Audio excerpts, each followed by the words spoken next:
Howdy, howdy, everybody. Welcome back to an episode of Movie Butter, where we're back at it again with the long distance. It's me, Sadness. And it's me, getting drunk off of, German beer, because I went to Specs yesterday. What'd you get? So I got Eyinger, which is like this regional beer that I used to get when I lived in Germany with my boyfriend, so it was great. It was wonderful. And then, I don't know. I got like a cigar yesterday, and like, cause I hadn't been smoking in a while, right? And cause I had too much of a problem with it back then. Yeah. But yesterday I was like, it was chill. I just sat out on the porch, smoked a small cigar, had some beer, and then I was like, this is good. You know, what is it? My therapist has been telling me that I've been suffering from, caretaker work or burnout, so that I needed to do more selfish things for me. So that's what I've been doing, is just being fucking, I guess it's not selfish, because selfish would imply that like I am doing self-care plus more. This is just basic self-care. What was that one joke you would tell? Like, hey, I thought you stopped smoking for good. Oh yeah, I smoke for evil now. And then you blow the smoke into a baby carriage. Dude, I don't know. It was one of those things of like, it was nice and I enjoyed it, but number one, like, cigars are fucking expensive. Number two, I hated how my hands smelled, because I'm the type of person that has like the pensive look of like, put your hands up to your face kind of thing, which sucks during the pandemic. But I mean, you know, and then I would just like smell like this asshole fucking stench of like tobacco, like, then my fingers would just smell awful, and I'd just be like, I'm out. I really like the smell of cigarettes, mainly because, like, my dad, like my biological dad back in Mexico, he smokes a lot. So every time I visit, you know, there's a kid in the house suddenly. So he starts smoking outside. So the house always smelled like after smoke. And, like, every time I like pass someone with a cigarette, I'm always like, Dad. Okay. So it's just kind of like a comfort thing for you then. Yeah, it's a shame that stuff will harm me in the long run. Right. It's like I know. It's like that episode of Seinfeld where they ban like indoor smoking. So Kramer like makes a club in his apartment where they can indoor smoke. He's like, Jerry, it's amazing. They just keep coming back. It's like they're addicted or something. I know. My God, it's so funny, right? Because now that I'm not like addicted to tobacco anymore, I'm not like whatever, I obviously have this greater kind of sense of self-control and things. And it was just one of those, I was like, okay, fine, I'll do it. And then after I did it, I was just like, my mouth hurts. I hate this. And like, I don't know, but still. So I don't give a hard time to smokers, because like they could just turn around and be like, all right, yeah, this is my second cigarette this week. How many burgers you had this week, huh, Robinson? Oh my God, dude, I quit smoking, and I have like quit smoking because I used to be a heavy smoker. So yeah, I used to be a heavy smoker, which was not fun when you're doing gym shit, right? So it's been 11 months and 2 days, right, since I like gave up like heavy smoking, and like gave up like I think the first time that I had like a cigar was yesterday, right? So I know that people would be like, that doesn't count. You got to restart your count. And I'm just be like, you know what? Fuck you. This is my time. I'm going to be selfish, right? I'm going to do self-care. This is a self-care Sunday bit. Self-care Sunday, yeah. You know, I will say this. I never understood the reason for a spa, but like yesterday I spent 2 hours in the bathroom. I cut my hair. I shaved. I brushed my teeth. I flossed. I did mouthwash. I scrubbed my face with like a special like just like a rough face soap, and I took a shower, and when I got out, I'm like, I feel reborn. You're like, I feel great. Bro, I don't know what the fucking secret is, but this secret is now out the bag, dude. Dude, I felt like 3 pounds lighter. I gotta clean myself more often, because you know I brush my teeth in the morning. I shower every other day because I heard that's healthier for you. I think it's just hippie stuff, but no, it's hippie shit. Okay, never mind. 100% hippie shit. I'm just a filthy boy then. But like, I just did everything all at once. Yes, I was in the bathroom for 2 hours, but I just felt clean. like inside and out. Okay. Yeah, dude, that sounds great, man. I mean, that's what I'm saying. Like, that's what self-care is for. But still, yeah.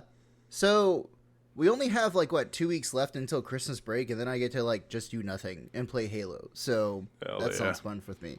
But what about you? What have you been up to? Because I know that you left without saying goodbye, Dick. Don't worry, I don't say. I have a habit of doing that because like I left my job and I came back, and all my coworkers were like mad at me because I didn't say bye to them either. Yeah. I don't know. I just leave. But okay. The plane. I mean, you're not fucking Gandalf the Grey, so stop. The plane ride back was so this is what happened. It wasn't as like rude as the first one, the plane ride to Texas. So what I did was because on the plane ride from Utah to Texas, it was completely empty. When it was like, would you like to buy a seat? Here are the options, and it was like nobody bought seats. So I'm like, I don't need to buy a seat. But on this one, there were like 3 seats left, right? Oh yeah. And I'm like, okay, so what I have to do is I'll just buy a seat, whatever. So I bought an edge seat on the emergency door, right? Because for some reason people don't like sitting there. They don't like they don't like the responsibility or something. So I sit down, row's completely empty. Nice. And I see everybody getting on the plane. Everybody's on the plane. They shut the door, and I am completely alone. I'm like, yes. Oh my god, I get the entire row to myself. This is perfect. It's that fucking karma for getting snoffed at by that fucking, like, cunt.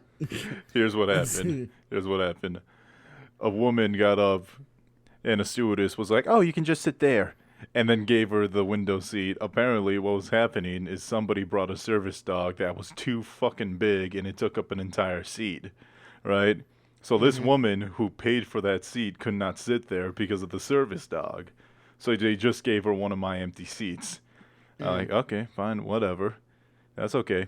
And then this other motherfucker, another stewardess brought this other guy, oh, how about you just take that seat? And then he sat in the middle. Apparently, there was a family of 5 that just had to sit together, and he offered his seat. So, for a glorious 3 minutes, I thought God was smiling down on me, letting me have my entire row, just to have it ripped away from me by a fucking dog and a baby. Yep, 100%.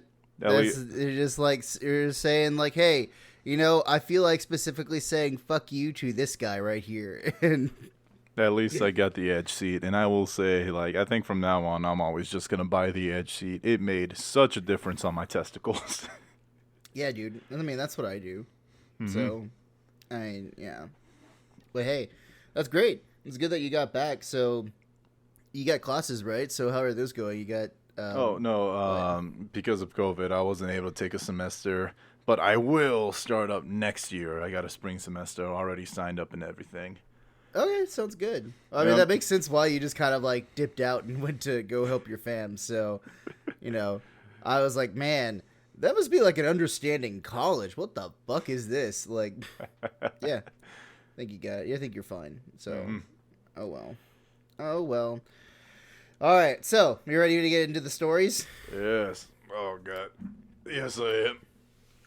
Okay. So I have sad news on the front. I would like to open up with some sad news. Have you ever watched like Band of Brothers, the HBO series? Never have. Nah, man, you really should, because you got HBO Max. So like, take some time. It's a mini series. It's the story of this World War II unit called Easy Company.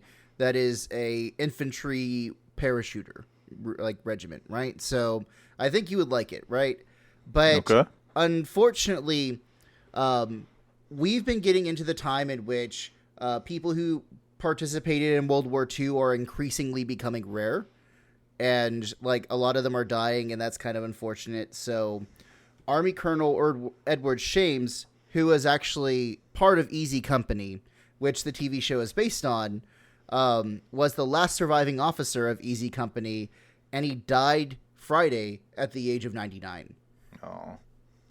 So he was one of, I guess, Shames was involved in one of the most important battles of the war. He first made a combat jump into Normandy on D-Day as a part of Operation Overlord. And according to his obituary, which I quote, Shames, quote, gained a reputation as a stubborn and very outspoken soldier who demanded the highest of standards from himself and his fellow soldiers. In Germany, he was the first member of the 101st to enter Dachau concentration camp just days after liberation. When Nazi Germany surrendered, Shames and his men of Easy Company entered Hitler's Eagle's Nest, where Shames managed to acquire a few bottles of Cognac, a label indicating that they were, quote, for Hitler's or for the Führer's use only. Later, he would use the cognac to toast his oldest son's bar mitzvah. Yeah, what a king. Dude, what a king. Fucking king. What a king. Like, give it, like, That's middle badass. finger to the Nazis, right? Like, that's fucking great. That's badass, yeah. Yeah. What is it? Shames, quote, was preceded in death by his devoted and beautiful wife, Ida. They had a beautiful and loving marriage for 73 years. Jesus. A graveside service will be held at Forest Lawn Cemetery. I'm not going to read the place on Sunday, which was this morning. So it has passed, but Jesus Christ, we are a lesser country because this man is dead. Right? So damn. I don't have 21 guns on me right now. You don't have 21 guns. This is embarrassing, but like 21 Guns was one of my favorite songs as a kid. Like, dude, I liked it. Green Day was fucking great. Even their shitty songs is just fun, right? So don't you dare call 21 Guns a shitty song. I wasn't. I listened to it all through college. So I was like, I don't remember when, but I was in elementary school, and my dad had a mixed CD with 21 Guns on it, and he would just always play it for me on the way to school. And just recently, like 2 years ago, I found out what 21 Guns actually is. And I felt stupid because I thought every time I heard 21 Guns, I thought, oh, they're referencing Green Day. Oh, no, it's a military, like, sending off ceremonial thing. The United States Army, must really love fucking Green Day to keep doing this, right? A 21 gun salute, man. It was like the U.S. military must love a fact that a band like Green Day is an anti-imperialist, anti-American military band. I legit thought that until like 2 years ago. When I found out what the 21 gun salute was. God, I'm upset with myself. In one way, I'm kind of proud of myself because, it takes a certain level of commitment to be this ignorant and stupid. You know what I mean? Mm-hmm. Like, this ain't easy. This ain't something you wake up. Yeah. Oh, God. Yeah. Dude, that whole fucking thing of just that he used the cognac from Hitler's Eagle's Nest that's like, badass to give a toast to his eldest son's bar mitzvah. Jesus, that's like a perfect situation, right? That's like what is it? If it's like the equivalent of like taking land away from Confederate soldiers and giving it to black slaves as they were free, right? Some kind of like fucking shit. I don't know. Petty little bullshit, because that's not petty, but still. It'd be like, I don't know, getting toilet paper with a Confederate flag on it and wiping your ass with it every day. I feel like this has more significance. Yeah, probably. I mean, I'm just talking out my ass right now, so there you go. I love the Confederate flag because it's the coolest participation trophy I've ever seen in my life. Dude, the South gets its shit kicked in a couple of times, and they're just like, we'll never forget, we'll never forgive. And I'm like, you should. Like, I would. Learn to forgive yourself. Like, even Robert E. Lee was just kind of at the end, Robert E. Lee, like, begged them not to build statues of him. He was just like, hey, can you chill out? Like, we lost that war. Okay, but like, then in defense of the South, I would love a statue with an Aztec priest holding a heart. I would love that. There's a bunch of like lesser Mexicans. Like, I mean, my family was in the tribe that y'all killed, and I'll be there like in a jaguar suit. Like, should have been stronger. Oh my god, yeah. Speaking Great. of, And now we found out how Robinson decided to become a Confederate person, so... what's a I don't know. Mexican Confederate? I don't know, dude. A slave? Speaking of getting stronger, let's go. Jesus Christ, I just realized what you said to me. So, speaking of getting stronger, JoJo Bizarre Adventure Part 6 Stone Ocean came out. Are they going to the Confederacy? JoJo's going to the Confederacy like, oh, I know that we were, like, in the modern times, you know, because it was, like, old 18th century Victorian England, and then it became World War II, and then it became something else, but now it's just like, fuck the time loop, let's just go back in time. Bro, like, I do not have enough hours in the day to explain the JoJo timeline, but that's funny you mentioned the Confederacy, because Part 6 does take place in Florida, in a prison in Florida. Oh my god, why? No, it's really Dude, good. Florida's got really enough good. problems. Vampires should not be one of them. Plus, if you're a vampire, why the fuck are you moving to Florida? I'm not going to say anything because... Literally the sunshine, like a sunshine state, right? And, so JoJo's Part 6, Stone Ocean, came out this Wednesday. I'm already on, like, episode 10. Unfortunately, it is, like, a half season where it's like, hey, here's 12 episodes. We'll get you 12 episodes in, like, 6 months. But you know what? I'm happy to get this so far. I already read the manga. Yeah. Well, I mean, especially with COVID, right? Like, you should be thankful you're getting anything. You know what? Good point. And Stone Ocean is the most watched show in Netflix in Japan right now, beating out, like, everything. Beating out You, beating out Red Notice, beating out a Squidogemu. And as of this article, which was posted in December 2nd, so 3 days ago, it is number 6 in the United States. I will say that there was a Twitter war, because I'm not sure if you know this, but as a JoJo's fan, there's something that makes us angry. In JoJo's, every season, we call them parts. There's part 1, 2, 3, 4, and they all have, like, a self-contained story.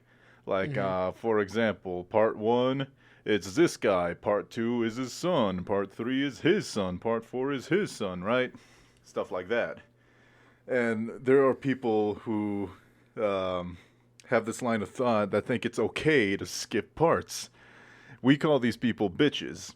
And Polygon decided to post an article because Stone Ocean got so much hype. There's a lot of new blood coming into the JoJo's fandom. Polygon decided to post an article saying JoJo's Bizarre Adventure's best season is also the best place to start. Part 3, skipping literally 2 generations of JoJo's lore. Dude, part 1 was so vital to understanding who the fuck Dio is. Exactly. Like, my fucking wife knows who Dio is. We both watched, like, part 1 and part 2, and then we got tired of it and we stopped. Boo. Right? Well, no, we got tired of it because, like, we have work. We're adults, Boo. right? So... well, fuck ever. So, on Twitter, everybody was just, like, all the JoJo fans were just massacring Polygon. I mean, it's online, so it doesn't count. It doesn't matter. It's Twitter, so who cares? But still, fuck you, Polygon. Start with part 1. Yeah. Plus, like, part 1 is fucking hilarious in the first place, right? Because you get all the funny body poses. So why are you going to be like, oh, I'm just going to be like, let's skip 2 seasons. 2 seasons of a show? Fuck you. Yep. Like, don't tell me to skip 2 seasons of a show. Y'all laugh, but I do those poses at the gym. Everybody's afraid of me now. It's a respectful fearfulness. I can tell by the way they don't talk to me. Great. Wonderful. So glad your ego is boosted to that level, Robinson. This is what it takes to be a JoJo's fan. No, dude, JoJo's is the reason I started working out. Honestly. Yeah? I wanted to look like Jotaro. Right now I look like Giorno. But I'm getting up there. Dude, they both look great. What the fuck are you talking about? Like, yeah, I look like Giorno. I'm happy. You want to look like fucking, but like JoJo though. You want to look like Arnold Schwarzenegger, like sans Conan the Barbarian, right? I'll get there soon enough. Yeah, I don't know. Hey, well, I'm glad that you got your show, right? Because that's important, dude. Little talk before we do anything else, because I gotta talk about Ridley Scott being a boomer. Okay, first, who is Ridley Scott? So Ridley Scott is a director, and he's made a ton of fucking like movies and a ton of fucking very good, profitable movies. Like the Aliens franchise started from him. You also have like what is it? Avatar, right? Not Avatar: The Last Airbender, Avatar: The Blue Aliens with hair that fucks, right? I was about to say you called him a boomer ass man, but he made Avatar. But like that makes more sense because no, Avatar, the Blue Guys, that was a good movie. No, I mean it was, right? Like he also made Blade Runner. He made Thelma and Louise. He's done like a lot of actual like good movies, like actual good movies. And like the Black Hawk Down, Matchstick Man, Hannibal, Kingdom of Heaven. It's good. Like they're all good. Like the thing is, like I enjoy Ridley Scott movies and I want to go watch them. The only thing though is that like he's such a boomer in how he thinks about things that he decided that he was not going to have his new movie, The Last Duel, on streaming services, and it was only going to be in movie theaters. Right? Because he was like, oh no, I made this for the movies. I made this for the movies. I'm not going to do streaming because I don't understand streaming. And I have to honestly say one thing to him. Number one, dude, chill out. Okay, but still. Anyways, I'm going to continue on before I go into a rant about how much like I love Ridley Scott's artwork, but he's such a fucking prick. Like, a lot of artists do that, but hey, whatever. So Ridley Scott had this new movie called The Last Duel, which I want to go see because it's about the last trial of ordeal in medieval Europe, and it's between like two French knights. It's supposed to be brutal, and it's supposed to take place in like time period historically accurate setting. Ooh. And I'm like, yes, I'm all for this, right? Because not only does he do good movies, he does not skimp out on the budget when it comes to the set design and getting historians to actually do this kind of stuff, right? All right. Now,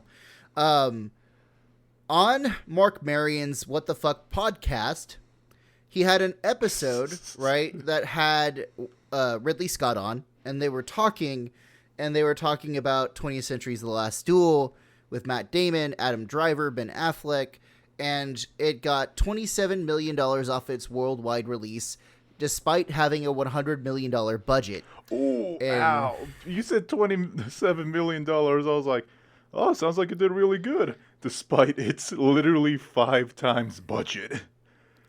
So it's one of these things of like, so Ridley Scott sat there in the interview and he said that he knows who to blame for this film bombing, and it's not Disney, which had the rights to promote it, right? And what did not promote it at all.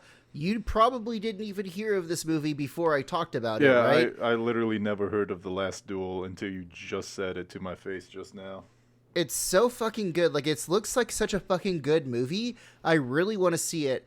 But the problem was, it wasn't in theaters in Killeen when I couldn't go watch it. Wait, right? I'd have to drive to fucking Austin to go watch this movie. Hang on. So Ridley Scott, a man who made 20 movies with Disney backing him, like, couldn't get it in release Killeen? It, yeah. I know, right? Because it was playing in select theaters or whatever kind of fucking bullshit he was doing. That. But still. So he decided that it was not Disney's fault for not promoting the film or releasing it during a time in which there's a lot of new movies coming out that are like people will go see, right? Because movies are expensive, and spending $20, $40 for like your family going to a fucking movie on the cheap end is not viable, especially because of the fucking pandemic, right? Yeah. So that's why like streaming is so not like, honestly, that's why car movie theaters were so nice. You pay for the car. That's it. You can put as many kids in there as you want, which was great for my 6-kid family. Yeah. Dude, like, here's the thing. So he said, and I quote, Disney did a fantastic promotion job. Oh, fuck. The bosses loved the movie. I was concerned it was not for them. And then he explained, so what is the reason for the horrible box office performance? Apathetic millennials. And I'm quoting like Ridley Scott when I say this. Quote, I think what it boils down to, what we've got today are the audiences who were brought up on these fucking cell phones. The millennials do not ever want to be taught anything unless you're told it on a cell phone. What the fuck? Yeah. And here's the funny thing. I'm doing my research right now, but I just Googled The Last Duel. I can't find it near me. And I live in Salt Lake City. I live in a fucking I live in a city with an international airport. Right. And no, I can't find it. Well, because they had to pull it. They had to pull it last week from its limited release because it was doing so badly. Why the fuck would you do a limited release, stupid? This is on you, right? So, this boomer ass dude is saying that essentially, number one, I honestly don't think that people understand millennials are not kids. Aren't millennials like, because I'm 22 years old and I'm a Zoomer. I'm actually looking up like what the generational like gap is, right? Because honestly, millennials, I think it's to 1997 was the age in which you were not a millennial and now you are something else. So millennials are like in their 20s. The oldest millennials are reaching their like late 30s, right? Yeah, no, like I said, I'm a Zoomer. If anything, blame me. Yeah, exactly. Like, what the fuck? I don't know. Still, it's just one of those things of like every single thing that goes wrong is millennials' fault, right? Everybody who isn't me is Hitler. The fun, great thing about this entire generational thing of like blaming millennials for like the death of like Applebee's or some kind of fucking bullshit. Wait, the death of Applebee's? I went there last week. No, like the whole thing is that every single time something goes wrong with the economy, like the death of insert whatever economy here, the meme now is just essentially that it's the millennials' fault, right? So it's essentially my fault. Like we go to fucking like meetings and decide what we're gonna fucking destroy that boomers love apparently, and they love Applebee's. Yeah, well, apparently there are fault. people complaining that millennials are less likely to be divorced and that the title for that newspaper was "Millennials Are Ruining Divorce Lawyers." And I was like, isn't that a good thing, you fucking pricks? Like, what the fuck is wrong with you? You know, right? That reminds me because, like, fabric softener is kind of a scam. So I saw a newspaper say, like, detergent companies are like trying to get millennials and Gen Zs to use fabric softener more with like targeted ads. I'm like, no, fuck you. It's not my fault you made a product that does shit. Yeah. Well, it's one of those things of I actually looked this up to actually find out the reason what's going on. And there's a new article, right? There's a new study that was posted by the National Institutes of Health and like the Chamber of Commerce for the U.S. or some kind of shit. And it was saying that essentially that the reason that millennials are not spending money on these things is because millennials are not getting paid money like the baby boomer generation. I was literally about to say, they're not spending money like these things because I don't fucking have any. Yeah, because, I don't know, maybe it's the rising fucking rent or the rising, like, I mean, even me, right, sitting here in my fucking house, and I lived a very privileged millennial life. Not a lot of my millennial friends actually have houses, right? Like, it's just not a thing. And they're like, oh, they're ruining the housing industry. I'm like, we're not. Like, you guys are just making things way too expensive. Baby boomers are just essentially doing this. So baby boomers got all the privileges and all the hard work from the World War II generation. And the World War II generation understood sacrifice and whatever. But the baby boomer generation was so fucking greedy about like making money and making it about them that when they climbed the ladder to success, they basically took the ladder and pulled it up with them so that we couldn't go. We're not in the making money business. We're in the ruining money business. You know, yeah. I remember this one time, my mom I was always in trouble. So she would count to, I'm going to count to 3. And if I get to 3, something's bad's going to happen. Yeah. And this one day, for some reason, I felt like super brave. So I'm like, go ahead, count to 3. We'll see what happens. And then she got to 3 and then destroyed the housing market.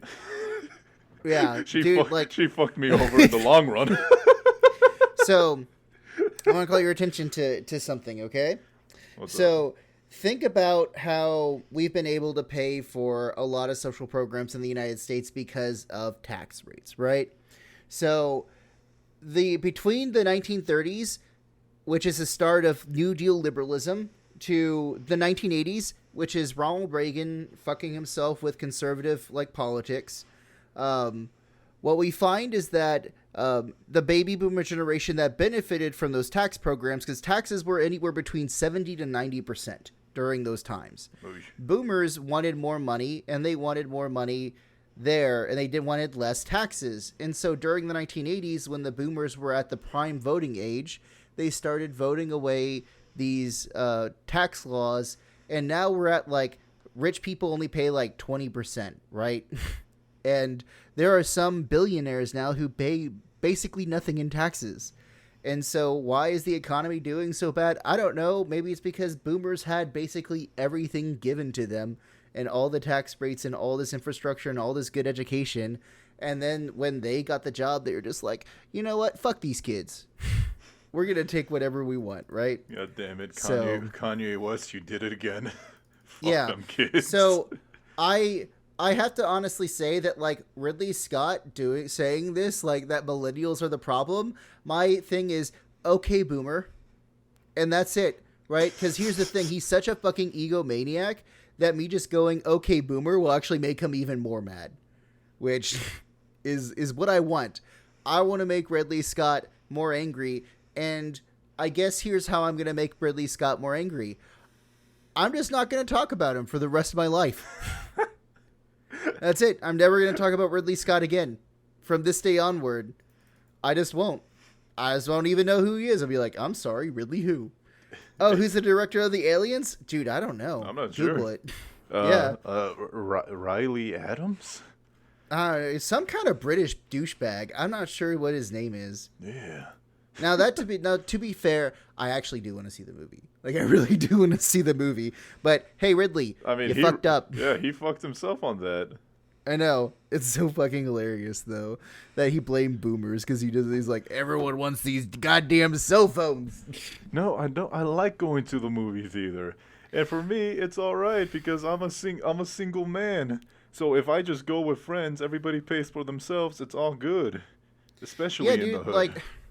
Dude, I love going to movies too. We went to go see Ghostbusters, the Resurrection, which is the new Ghostbusters movie, which honestly, go see it. It's actually really good.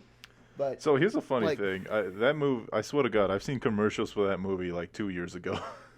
Yeah, because it's it was in Comic-Con when they decided to release it or some kind of shit, right? So I don't know, but that's my thing is Savannah and I went to go see the movies. It was great. I fucking love that popcorn. I love popcorn. I love going to do this shit, but I guess fuck me because I didn't want to go see Ridley Scott's movie in Austin, Texas. What's wrong with Austin? Dude, it's a drive. Do I want to drive an hour and a half to go see a fucking movie? Good point. Never mind. Yeah, Texas is fucking huge. Put it in some movie theaters that I can actually go see it in, you fucking prick. That's you old boomer ass little. No, you don't limp understand. Dick little person. Limited releases is how we make the big bucks. You don't get it. You don't understand. Listen, there's this new Zoomer term I heard. It's called FOMO. Oh my God! What the fuck? Yeah. If we make it so they can't see the movie, everybody's gonna want to see it, and it's no. Fuck you. No, we just don't want to go see the movie. Honestly, I like seeing movies at home, right? Seeing movies at home is really great. I wanted to watch, Spider-Man Into the Spider-Verse, and guess what I did this morning? That's what I did. I watched it. Nice. And you know what? I didn't have to drive or go and get ready or do anything. I just had to just sit down in my fucking comfy-ass chair and watch this movie. Yeah, no, outside food and drink, I'm at home. Dummy. I can pause the movie so I can go to the bathroom and I don't have to miss anything. That too. That's the worst part of the movies for me. The other worst part of the movies for me is when these motherfuckers around me start talking and they won't shut the fuck up. Yeah, no, that is absolute horseshit. we were in Ghostbusters, right? We were watching Ghostbusters, and it's very clear that it's like, and I'm not going to spoil it, but it's very clear that it's a certain thing. It's very clear that it was a certain thing that was happening, right? It's almost like they televised it and telegraphed to the audience, hey, I know you're kind of stupid, but I'm showing you right now that it's definitely this thing that you're thinking of. You are correct in assuming that it's this.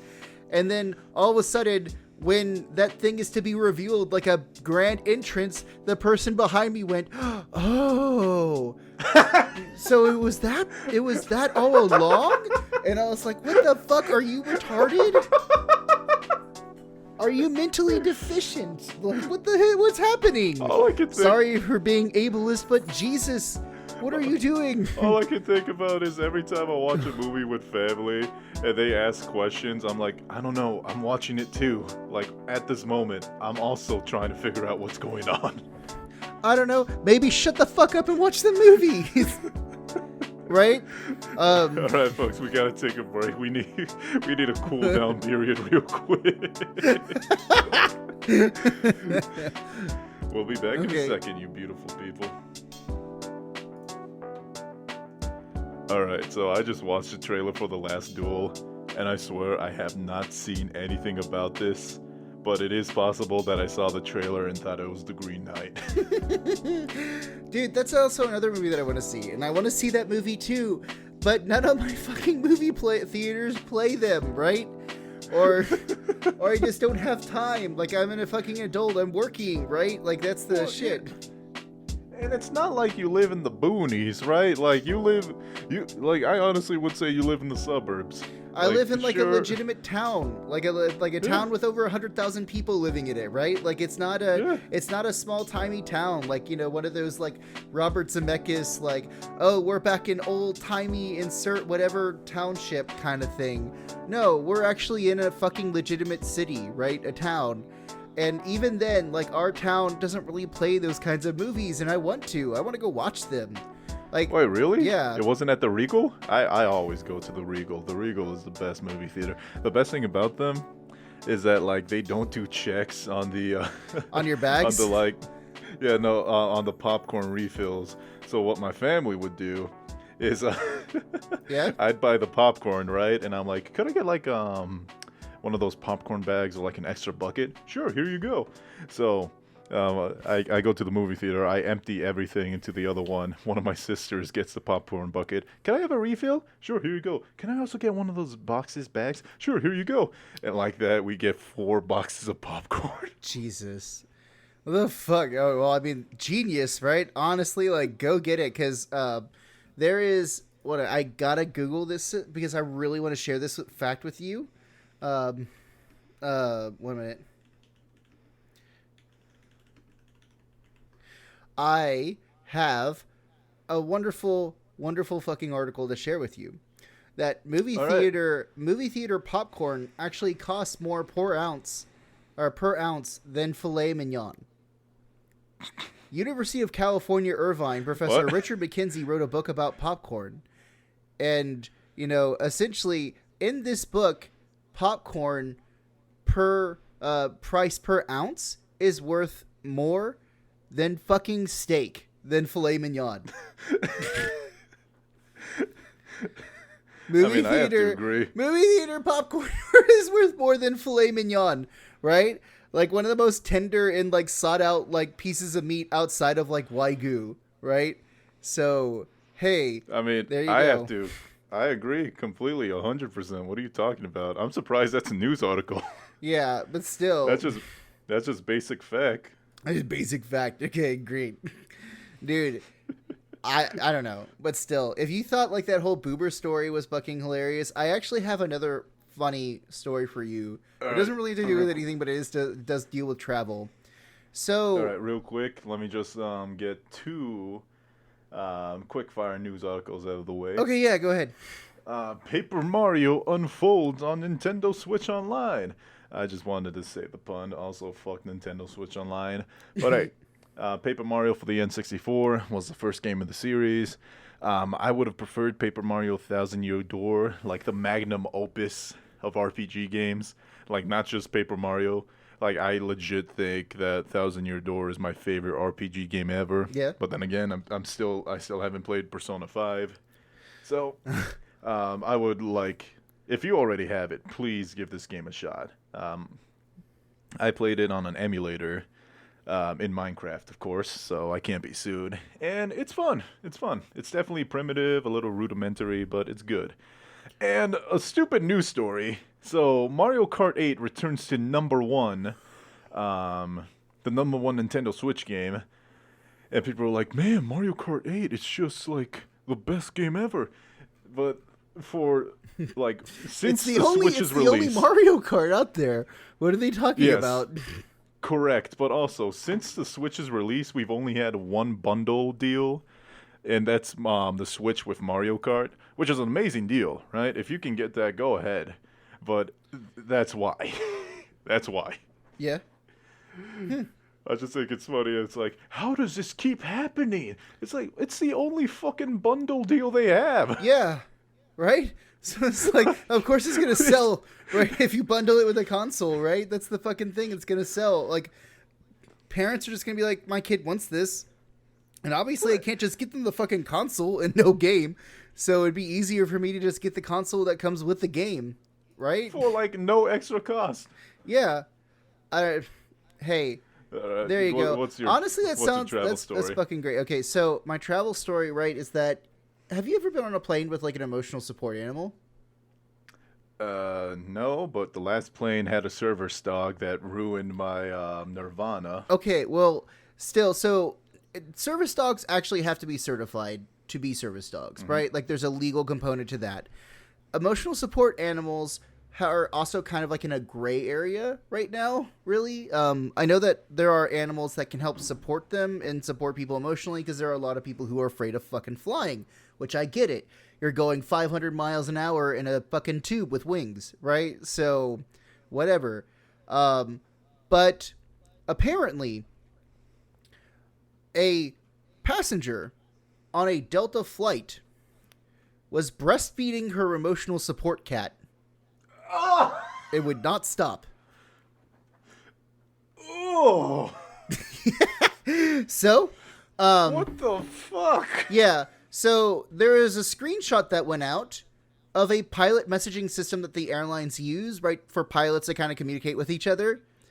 Because it helps with, like, with coordination of, like, getting pilots to the right airfield, that kind of shit. But apparently there was a screenshot where it says, passenger in 13A is breastfeeding a cat and will not put cat back in its carrier when requested. The pilot requested Delta's red coat ground team meet the customer after landing to reprimand her. According to an online source, the carrier was contacted for comment to confirm whether the incident took place. Delta has tightened regulations regarding emotional support animals over the last few years. After experiencing an increase in incidents involving animals, which they're still allowed to bring, like, their small dogs and cats into the cabin. But, like, if it's like an actual support animal, like, not an emotional support, but like a, blind dog, right? Like something to help them, then yeah, like, they can't tell them no. But, yeah, so this woman decided to try to breastfeed her cat while they were trying to take off, and the flight attendant went over to her and asked her to stop, and the woman said no. I mean, after that, what do you do? Like, do you remember that video that came out where this drunk guy on a plane was, like, harassing the stewardess by grabbing them? Oh, so, yeah, like, they taped him to the chair. Can you do that to this woman? Can you just... I don't know, like, number one, like, what are you doing with your tits out on the plane, lady? This is, like, put them back. To quote comedian Joe List, I don't know, I just wasn't expecting to see tits on the plane. Dude. Sir, we're about to land. Can you put your tray up? I'd rather keep it down. Fuck, I don't know, man. Like, it was just one of those things I saw that was like, what? And I read it and I was like, oh no. Oh no, what the fuck, lady? Is that mental support animal? Yeah, it's a mental support, emotional support animal for her that she Yeah, decided to start like breastfeeding, right? And here's the thing. Here's the thing. I've had cats before. I cat sitted like a month ago. Their teeth are very sharp and they hurt. Yeah, what's this lady doing having that type of thing at her tits, right? I feel like that's not a good feeling, but hey, whatever. Higher nips. I know, dude. Well, I can't. There are things that I can't fathom, right? And that's one of those things that I can't fathom, just sitting there, looking to my right and seeing this, like, lady next to me just with her tit out, trying to be like, you want some snack? You want some milk? I'm just like, the fuck? What is wrong? Or, like, I'd be like, excuse me, stewardess? Yeah. Are we on the right plane? Is this a fever dream? Am I having a stroke right now? Drunk. Oh my. Or maybe Jesus. I'm hungry. Maybe I just need some milk too. It's jealousy. That's what it is. Snowflake, don't let him look. Man, does that mean can I bring Cash on board with me as an emotional support corgi? So here's the thing. I know you need papers for it, but you can just buy emotional support vest on Amazon. I'm looking at one right now for like $16. Yeah. Dude, I should just like say that like Cash is my emotional support dog and bring him to work. And then when my district's like, you can't have animals at work, I'd be like, but he's my emotional support dog. Eat a dick, right? They can't fire me for it. Or actually, what is it? Just get Cash certified for the service animal training, right? Because there are actual service animals that deal with PTSD and what is it? Dysthemic depression. So I fit under dysthemic depression. I could get a service animal. So, and they can't do imagine. that. Yeah. I just imagine, like, when you were out there smoking your cigar, I just imagine Cash sitting next to you. And he's a corgi, so he can't sit like most dogs do. He's got very short legs. So he's on his ass, completely stretched backwards, like front paws in the air. Oh, you and mean he just has a splooting? cigar in his mouth. Yeah. He's just got a cigar in his mouth. He's got a pepperoni in his mouth like a cigar. Dude, he goes fucking apeshit over those pepperonis. You have no idea. Like, it's so fucking hilarious because I'll just be like, you want a snacky bite? And then all of a sudden he just runs to the fucking kitchen like, yeah, give me pepperoni, bitch. It's like, okay. So, when I was gone, right, my roommate was taking care of my dog, Philomena, and I got these beef jerky treats from Costco. Yeah. Because, I mean, they were cheap, and it's Costco, so it's high-quality stuff off the bat. It's Kirkland brand. Okay. And honestly, I get hungry for them sometimes, too. They smell amazing. Yeah. And I don't feed her a treat daily because I know that treats, like, those are disciplinary, right? Like, they do something good, then you get the treat, right? Mm. And when I came back, like, she was happy to see me, blah, blah, blah. I went to lay down in bed because, like, I'm tired. I just got off a plane. And I just hear this rustling, like I have a receipt right here. Yeah. But 9 times louder. I'm like, what the fuck is going on out there? I go to check it out. She's eating from the beef jerky bag. No, she's eating the entire eater. She's like, it's your fault for leaving this out, Dick. I was gone for 10 days. This bag was 80% full. Now it's like 20% full. It's your fault. Hey, I mean, you know what? If Robinson, if you weren't such a fucking millennial and you were on your cell phones all the time. Because you be on that phone. You know, like that, what did that Australian, like, no, he's not Australian, he's English, right? Like that guy, I don't remember what his name is, like that guy that directed that movie said on that podcast, so. Yeah, hey, no, yeah. Ridley from Metroid. Yeah. He directed the movie. Speaking of Ridley, I just want to say Metroid Dread is being nominated for Game of the Year. Which I am very excited about because I freaking floppin' loved Metroid Dread. Yeah, I'm gonna have to disagree on this one. I'm gonna disagree on you on this one. I think Resident Evil Village is Game of the Year for me, my guy. That's completely fine. You can say that. They're both nominees. We can agree on that. Yeah, but you know when Resident Evil wins, I am gonna gloat.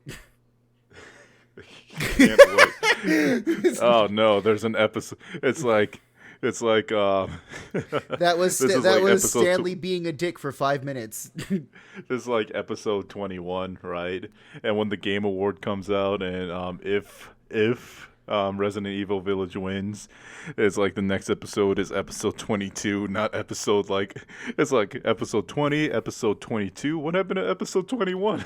The lost episode where Stanley spends 40 minutes just shitting on Metroid Dread. No, because here's the thing, right? Like, I think it looks fine, right? Like, I like Metroid. I didn't grow up with it, right? But I appreciate what it is, because there's a lot of games that take inspiration from, like, the Metroidvania style of games, going back and backtracking. I love Dark Souls, so of course I like Metroidvania, right? So I like Metroid games, but still, for me, it was just Resident Evil 8 just hit all those good notes, right? And it's one of the very few games that came out that I'm actually kind of like, damn, it shows you how much of a slow year 2021 has been for video games, that a Resident Evil game with all its quirky 90s humor is possibly one of the best video games that came out that year, right? Because don't get me wrong, I love Resident Evil. I'm a fan. I love it. It scared me as a child, but I grew up. So, once I put on, my big girl panties and started actually playing this fucking game, I was doing pretty okay, right? I like the games, and I love the games, and I love the re-releases. But fuck, if Resident Evil 9 or 8 has a lot of, writing in it that I was sat there and I was just like, oof, you actually wrote this down? What made you think this was a good idea to say? No one says this in real life. You're damaged goods. Yeah, I don't know, still. The Game of the Year nominees, Deathloop, which I haven't played. It's not but great. It's made I by don't care. It's not that good. I've been playing it. I just don't know. I just don't care. Basically, the way I heard of it is it's, oh my god. Oh yeah, it's basically Dishonored, but with more guns. And I really like Dishonored. It Takes Two, which I find fascinating that strictly co-op game can be Game of the Year, and I've never played it, so I was thinking about getting Savannah to play it with me, but I was just about to say, a co-op game being Game of the Year? Yeah. Co-op games aren't too popular, especially nowadays with COVID, so that just shocked me. Metroid Dread, which we talked about, Psychonauts 2, which I haven't played because I want to play the first one. Ratchet and Clank Rift Apart. I have a buddy who finally got his hands on a PS5. According to him, he ran over somebody for it. Dude, this is so unfair. Everyone's like, what is it? I think it's just one of those things of the All-Father has cursed me to never have this video game console. Ratchet and Clank Rift Apart, he says it's amazing. Technically, it's the most beautiful thing he's ever played. And, of course, Resident Evil Village. Yep. That's all I'm going to say about that. It's the best one.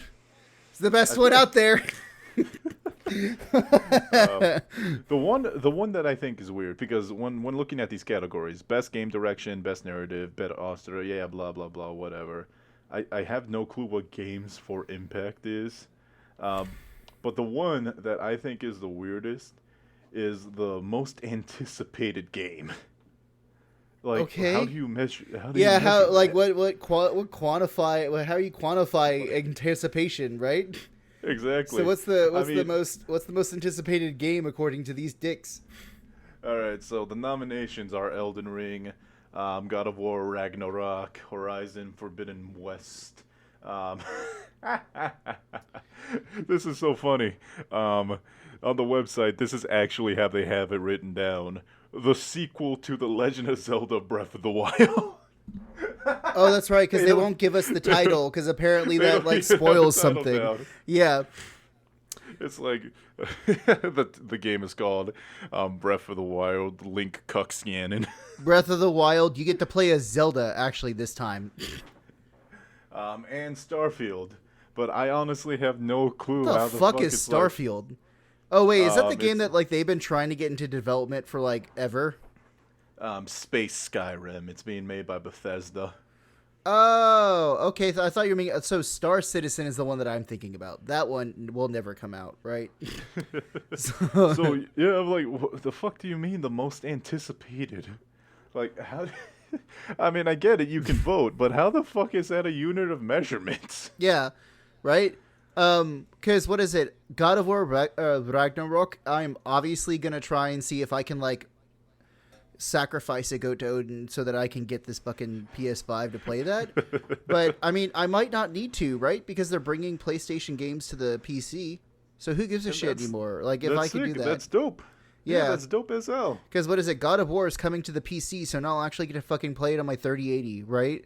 And yeah, and fun fact, so video game companies sell their consoles at a loss, right? Yeah. Like consoles are much more cheaper than they should be. The reason is they don't make their money off the consoles, they make the money off the game. You'll only buy one console, but you'll buy like what, 50 games per generation? Yeah. Maybe even more? Yeah. God knows, like, So, Nintendo Switch, like, I actually buy physical games for it because I like the whole, like, I don't know. Digital, meh, right? But then again, I'm a PC person, right? So, whatever. But I love Nintendo Switch. Like, I've actually keep the games because I want that nice red cover on my bookshelf. So it looks great. I hang up game covers on my art. In fact, I have 2 custom game covers for Battle Chef Brigade and Ukulele. Yeah. Yeah. So that's just all I wanted to bring up. That the 2020 Game of the Year awards are out. I usually don't care about it because, like everything else, I'm pretty sure it's just scripted. Well, I mean, But out of all of those games, the only game that I've actually pre-ordered is Elden Ring, right? Okay. Yeah. 100. I mean, obviously, right? I'm Dark Souls person, right? I'm the edgy game lord, like, oh, you haven't been a gamer until you beat Dark Souls. I don't care, right? Honestly, I don't give a shit. If you like enjoying playing Bejeweled on your phone, you're a gamer. Sure, whatever. So, Gaming. I know, right? Go away. I'm gaming right now. But still, like, Elden Ring looks like a lot of fun. It really does. And, Wait, yeah. Innovation and accessibility? I know. What kind of What does that person am mean? I? What am I? Am I a fucking, like, nerd? I don't care. Yep. Dude, video games should be for everyone. They are for. No, they aren't. They are rated T and M. Not Yeah, every game right. can be rated E for everybody or E for 10 and up. Why is it E 10 and up? Like, just make it E at that point. Yeah. Right? I don't know, dude. It's one of those things of like some of the video game rankings too are really funny. Like smoking is a thing that will get you a T rating. And like, oh no, children don't understand what smoking is. Yeah. Another thing is, if you have like games with dogs that pee in it, it's immediately rated T, because apparently like any urine or defecation is like, that's got to go up to a T. So if you see a dog peeing in a game, immediately T for T rating, because dogs don't pee in real life, obviously. Yep. Obviously, dude. I mean, it should be a rated T game if you can't like pet the dog. That should be a work against it. Rated adults only for sadism. For not recognizing the good boys, right? The good boys. I don't know, dude. Like I don't know. I just don't care, right? Like when people, the older that I get, the less that I care about people like being gatekeepers. I'm just like, so who cares, right? Like, what is it? There was a time in my life back when I was a kid when I liked Goldberg, like the wrestler, right? But I didn't really watch wrestling because my parents didn't let me watch wrestling because they didn't think like they were like, oh, we're not gonna let you watch this. And it makes you violent. And I thought he was cool, right? And then like when one of my friends was like, "Oh yeah, no, I'm a super fan into wrestling." I was like, "Oh, I like wrestling too." And he's like, "Who's your favorite wrestler?" I was like, "Oh, Goldberg." And then he was like, "Well, what's Goldberg's theme song? What's Goldberg's like move?" Right? And then he was like, "You're not a fan of Goldberg." And I was like, "Yo, what the fuck? I said I liked him. What the fuck? Like this? It doesn't make me want to like stop being a fan of this person because I don't know his fucking shit, right?" You like Resident Evil Village 8? Well, who was the voice actor's grandmother? Huh? Man, you like Dumbass. Resident Evil 8? What was the exact pose that Big Mommy Milkers did when she saw Ethan Winters for the third time? Like, dude, who fucking cares? Like, who cares? I was gonna say, oh, you like Resident Evil Village? What's Dimiscue's bra size? But I think everybody knows that. I don't know, dude. Let's fucking Google it, right? You know what? Yeah, we're doing it right now. Investigative journalism. You'll only get this from us here at NerdHellPodcast. Follow us on Twitter, Discord. Great. So, YouTube. yeah, let's Anchor. see. Lady Dimitris, titty weight. What did you say? What is it? I'm looking at, like, I just Googled it, Lady Dimitris's bra size, right? And, Did you say the words titty weight? yeah, so that was the Reddit post. The Reddit post was Lady Dimitri's titty weight. It's a fucking article where this guy actually took her size, like her actual height, and then did a mathematical equation for the inches on her chest and then what that would relate to. So, Lady Dimitris, according to this guy who did math, because he's a pervert of the finest order, she is a 53H. Which, what does that look like in real life? Hang on. 53H booby.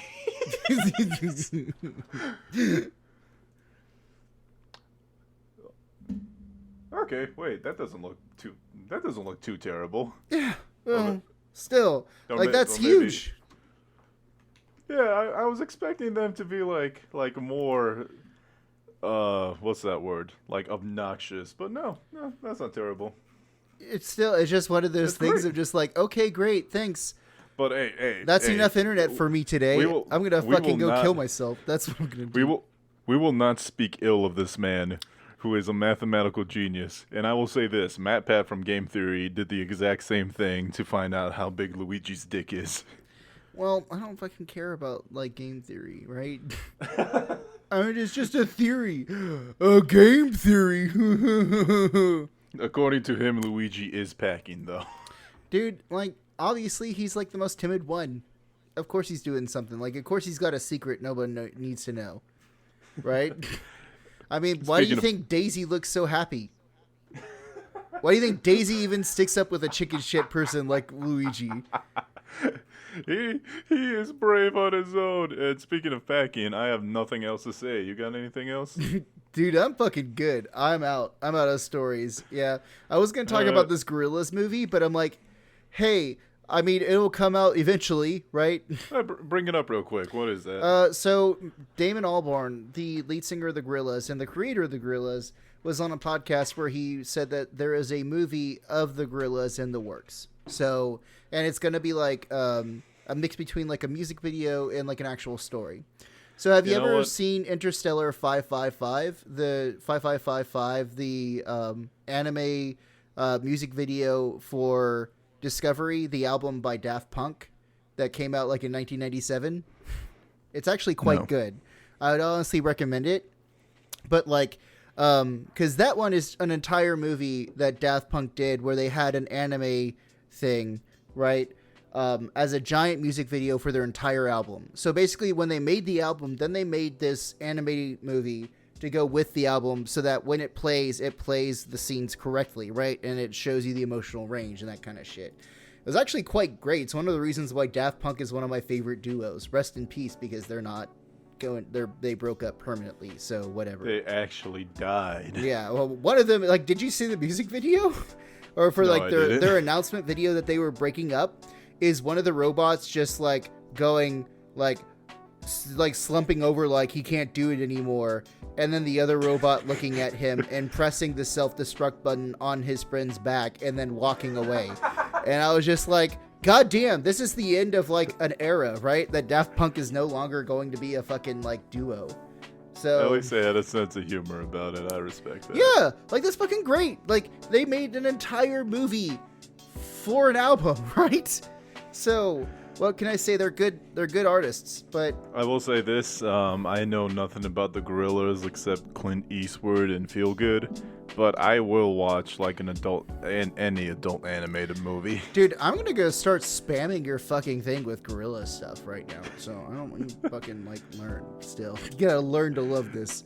You have to learn to love this. I don't know. Still, if you like Clint Eastwood and those kinds of songs, you'll like these ones anyways. But Ooh. still, yeah. So that's going to be it from us. Thank you, everybody. Like I showed earlier, we got Twitter, we got Discord. Everything's going to be in the description for your lovely eyes to see. And we always give a special go to hell, but for some reason I forget who it is. It's that guy that made the movies. I think his name was Ryan? I don't know. He's what is it? I think he made Aliens. Or was it Aliens 2? I can't remember. And then he also did like a bunch of shit. I just don't know. I just know that he's like this like really angry boomer that made a big mistake and can't take responsibility for his own mistake. He's that guy that has a rock in his shoe and takes it out on everybody else instead of taking his shoe off to take the rock out. He's a person that when your kid cries, he goes up and goes, "Can you shut that fucking kid up?" Well, anyways, he can go to hell. Yeah. And y'all have a wonderful night now. See you later. Bye. Bye.